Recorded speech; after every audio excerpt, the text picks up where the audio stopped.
মুফাসসিরিন একরাম ইনসান দ্বারা এখানে দুইটা জিনিস বুঝিয়েছেন, এক হলো সাইয়েদনা আদম আর এক হলো আমরা সবাই। এই পৃথিবীতে মানুষ বানানোর তিন ক্যাটাগরি।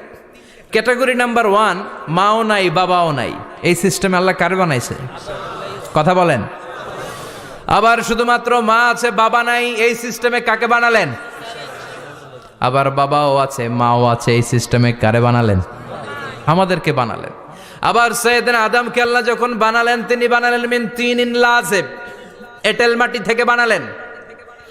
এঁটেল মাটি দিয়ে কাঠামো বানানো যায় না, স্ট্রাকচার করা যায় না। এঁটেল মাটি জমিন থেকে নিয়ে আল্লাহ রেখে দিলেন 40 বছর। চিল্লায় বলেন কয় বছর?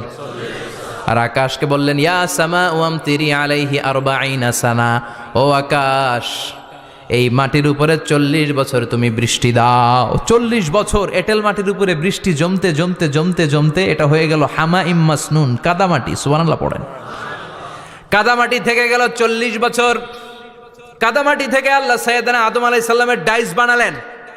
তারপরে আল্লাহ সূর্যরে বললেন ইয়া শামসু হাররিকি আলাইহি 40 ইয়াউমা, ও সূর্য এবার আদমের কায়ার উপরে, মূর্তির উপরে তুমি 40 বছর সূর্যের আলো দাও। 40 বছর সূর্যের প্রখর ও তীব্র তির্যক তাপে এবং কিরণে আদম হয়ে গেছে এখন সলসলিন কাল ফাখার, টোকা মারলে ঠন ঠন করে। সুবহানাল্লাহ পড়ে। এখনো রুহের ফুৎকার দেয় নাই এখনো, কিন্তু কেটে গেছে 120 বছর। 340 কত? 120 বছর চলে গেল। এই বিশাল লম্বা সময়ে আল্লাহ বললেন লাম ইয়াকুন শাইআম মাযকুরা, উল্লেখ করার মতো আদম কিছুই ছিল না। রুহের ফুৎকার যেহেতু দেয় নাই 140 বছর, এটা এঁটেল মাটি, পরে ছিল কাদামাটি, এরপরে হয়েছে মূর্তি, ঠনঠনে মূর্তি। উল্লেখ করার মতো আদমের জীবনে 124 বছরে কিছুই ছিল না। চিল্লায় বলেন ঠিক কিনা? আবার আমরাও যারা সলিমদ্দি কলিমদ্দি, আমরাও আমাদের মায়ের পেটের ভেতরে প্রথমে ছিলাম 40 দিন। বুখারীর বর্ণনা ইন্না হাদাকুম ইউজমাউ খালকুহু ফি বাতনি উম্মিহি 40 ইয়াওমান সুম্মা ইয়াকুনু নুতফাতান মিসলা যালিক সুম্মা ইয়াকুনু আলাকাতান মিসলা যালিক ফায়াতি ইলাইহিল মালাকু ফায়ানফাখু ফীহির রূহ।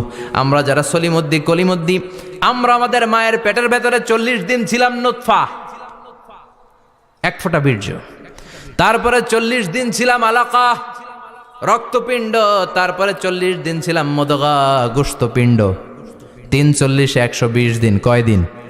এই 120 দিনের লম্বা সময়ে লাম ইয়াকুন শাইআম মাযকুরা, উল্লেখ করার মতো আমরা আসলে কিছুই ছিলাম না, কারণ মানুষই তো হয় নাই, ডিফর্ম বেবি, এখনো দেহের আগাগোড়া কিছু হয় নাই।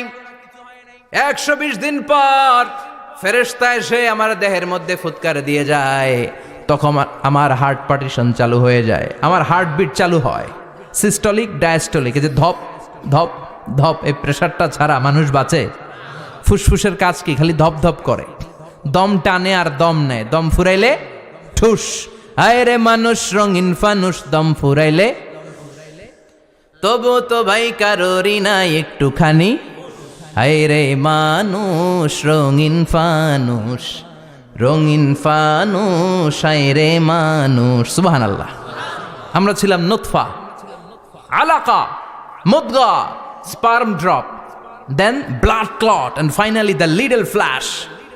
আমি আমার এমফিল রিসার্চ করেছি এটার উপর, এটার ইংরেজিতে বলে এমব্রয়োলজি, ভ্রূণ তত্ত্ব। How the little এমব্রয়ো develops in mother ওম, মায়ের পেটে এই ছোট্ট ভ্রূণ, এটা কেমন করে শুক্রাণু ডিম্বাণু থেকে 8 মাস 10 মাস 9 মাস পরে কেমন করে জমিনে আসে। How the little এমব্রয়ো develops in mother ওম, মায়ের পেটে কেমন করে ডেভেলপ করে। একেবারে ক্ষুদ্র ছিলাম আমি, তুচ্ছ ছিলাম আমি, নগণ্য ছিলাম আমি। আমার কোনো নাম ছিল না, আমার কোনো গ্রাম ছিল না, আমার কোনো পরিচয় ছিল না। এখন দুনিয়াতে আমাদের পরিচয় আছে না নাই? কিন্তু মিজানুর রহমান আজহারি একটা সময়ে লাম ইয়াকুন শাইআম মাযকুরা, তোরা কেউ চিনতো না, তোর নামটাও কেউ জানতো না, উল্লেখ করার মতো তুই কিছুই ছিলি না। এটা দিয়ে আল্লাহ বুঝাতে চাইলেন তোর কিছুই ছিল না, জিরো থেকে আমি হিরো বানালাম। ক্ষমতার দাপট দেখাবি না, ক্ষমতার অহংকার দেখাবি না, টাকা পয়সার গরম দেখাবি না। 2 দিনের টাকার মালিক হয়ে ওর পা জমিনে লাগে না, এরকম টাকা আছে না নাই? লাম ইয়াকুন শাইআম মাযকুরা, তোর চেয়ে বড় ক্ষমতাশীল ছিল ফেরাউন। আল্লাহ ছাড় দিয়েছে, ছেড়ে দেয় নাই, ঠিক কি না? নমরুদরে ছাড় দিয়েছে, ছেড়ে দেয় নাই, ঠিক কিনা? আবু জাহেলকে ছাড় দিয়েছে, ছেড়ে দেয় নাই, ঠিক কিনা? এখনো যারা গাদ্দারি করে, ইসলামের বিপক্ষে কথা বলে, ইসলামকে জমিনের ভিতর গেড়ে দিতে চায়, দেখা যায় আল্লাহ ওদেরকে ছাড় দেয় কিন্তু ছেড়ে দেবে না। চিল্লায় কও ঠিক কিনা? পৃথিবীতে কেউ তো স্থায়ী হয় না, হোক না সে ফেরাউন কিবা নমরুদ। কেউ ভাবে চিরদিন রয় না, কেউ ভাবে চিরকাল রয় না। কেউ থাকতে আসে নাই। এত বড় বড় দাপটওয়ালারা সব শেষ। আমি তো প্রায় জায়গায় বলি, আমি ফেরাউনের লাশটা নিজে দেখে এসেছি। যেহেতু আমি আল আজহার ইউনিভার্সিটির স্টুডেন্ট, 200 পাউন্ড লাগে দেখতে, আমি দেখছি ফ্রি। আমার আল আজহারের জামিআতু আল আজহার শরীফের একটা কার্ড ছিল, ওইটা দেখাইলে সব ফ্রি। ফ্রিতে দেখে আসছি। ঢুইকেই দেখি ফেরাউন চাচা শুয়ে রইছে। আমি বললাম, ফেরাউন চাচা কেমন আছো? How are you? WhatsApp man? কোনো আওয়াজ নাই।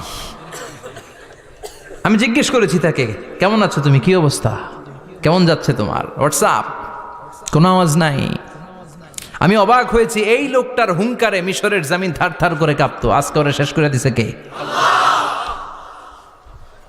আজ আছে কাল নাই, ঠুস দম ফুরাইলে। এজন্য আল্লাহ বললেন, হাল আতা আলাল ইনসানি হিনুম মিনাদ দাহরি লাম ইয়াকুন শাইআম মাযকুরা। মানুষের জীবনে এমন একটা সময় ছিল, উল্লেখ করার মতো সে কিছুই ছিল না। আমরা যে কত ক্ষুদ্র ছিলাম আপনি কল্পনাও করতে পারবেন না।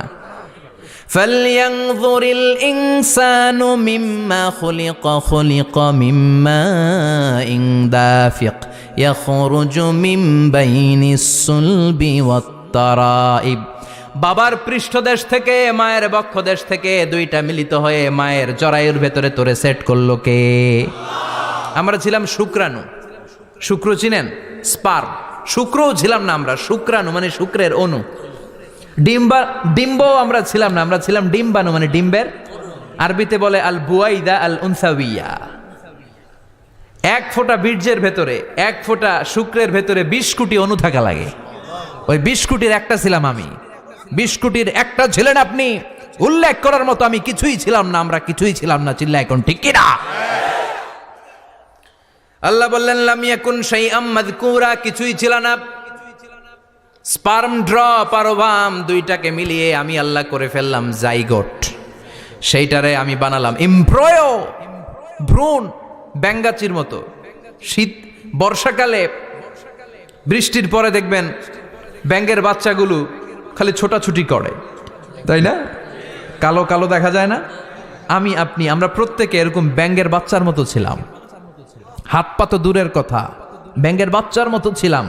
মায়ের জরায়ুর দেয়ালে লেপ্টে ছিলাম। আমাদের হাত ছিল না, আমাদের পা ছিল না, কিচ্ছু ছিল না। সেখান থেকে আল্লাহ আমাদেরকে বড় করতে লাগলেন। এরপরে আমরা হয়ে গেলাম ফেটাস, ডেভেলপড স্টেজ। 120 দিন পরে আল্লাহ তাআলা আমাদের রুহের ফুৎকার দিলেন, আমার হার্ট দিলেন, আমার লাংস দিলেন, আমার গল ব্লাডার দিলেন, আমার কিডনি দিলেন, আমার লিভার দিলেন, আমার ইন্টেস্টাইন দিলেন। আমার দেহের ভিতরে তিনি রক্ত ঢুকিয়ে দিলেন। আমার কলবের এই ধাক্কাধাক্কি শুরু হয়ে গেল। আল্লাহ বললেন, এই কলবটা সব চাইতে দামি অঙ্গ, কলবের মধ্যে জিকির ভরতে হবে কার? লা ইলাহা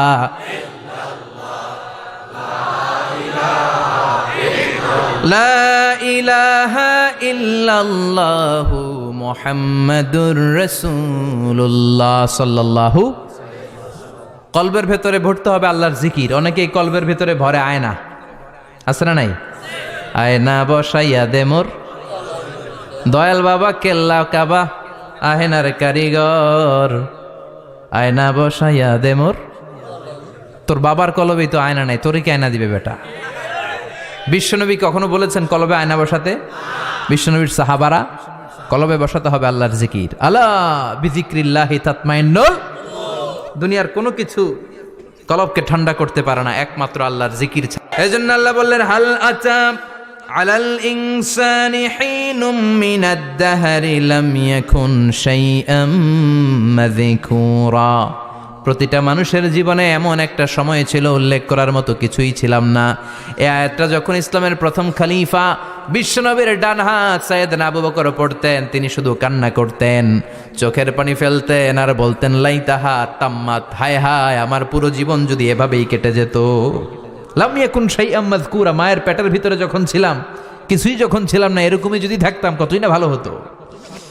লা নাবতালি ওয়ালা নালিদ, জন্মগ্রহণ করতাম না, পরীক্ষার সম্মুখীন হতাম না, জীবনটা যদি এমনিই কেটে যেত কতই না ভালো হতো।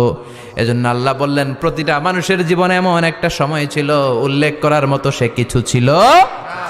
এরপর আল্লাহ বললেন ইন্না খলাকনাল ইনসানা মিন নুতফাতিন আমশাজিন নাবতালি ফাজআলনাহু সামিআন বাসীরা, নিশ্চয় আমি মানুষকে জমাট বাঁধা মিশ্রিত নুতফা থেকে তৈরি করেছি। বাবার শুক্রাণু মায়ের ডিম্বাণু দুইটাকে মিলিয়ে দিল কে? জরায়ের ভিতরে সেট করলো কে? আল্লাহ বললেন ফি কারারিম মাকিন, গোপনতম প্রকোষ্ঠে, যেই প্রকোষ্ঠে কোনো কবিরাজি কাজে লাগে নাই, কোনো ডাক্তারের ডাক্তারি কাজে লাগে নাই, কিন্তু 9টা মাস ধরে খাবার পানি আর অক্সিজেন তোরে দিছে কে? আবার আল্লাহ বললেন ফি যুলুমাতিন সালাস, 3টা প্যাকেট পড়িয়ে তোরে আমি রেখেছি, যতটুকু টেম্পারেচারে রাখলে তুই বেঁচে থাকবি ততটুকু টেম্পারেচারে তোরে রেখেছে কে? এজন্য আল্লাহ বললেন মিন নুতফাতিন আমশাজিন নাবতালি, তারপরে তোকে আমি পরীক্ষা করতে শুরু করলাম দুনিয়ায়।